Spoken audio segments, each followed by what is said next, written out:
My name is David Calabro. I'm the lead cataloger of Eastern Christian and Islamic manuscripts at the Hill Museum and Manuscript Library. This manuscript is a liturgicon, or it includes the instructions for the priest and the deacon to perform during the Eucharist, and it dates to 1661.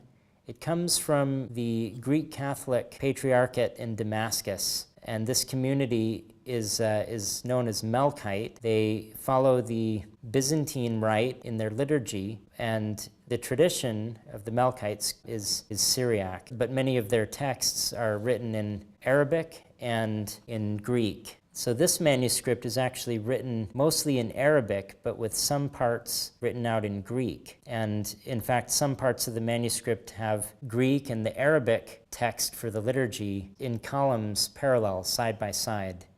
These pages describe the liturgy that the priest is to perform on the Eucharist bread, and it shows an image of the Eucharist bread with the diagram that would be stamped on the bread, and it gives instructions to the priest in the surrounding text, telling him to cut and lance the bread while saying part of the scripture from Isaiah chapter 53. And part of the text on these pages is in Greek, but mostly the text is in Arabic.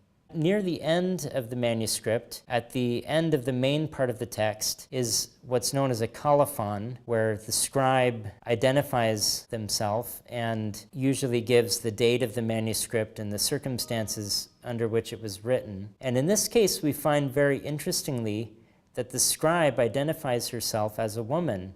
She's a nun named Irene, the daughter of the late Fathallah at the Church of the Virgin Mary in Aleppo. Now, the manuscript dates to 1661, and it's quite interesting that we have a woman inscribing this text, because the nature of the text as a liturgical text means that she's, in effect, writing down instructions to the priest. And in this manuscript, we can see that the scribe also had a very beautiful handwriting and was proficient in writing both Arabic and Greek, which is quite remarkable.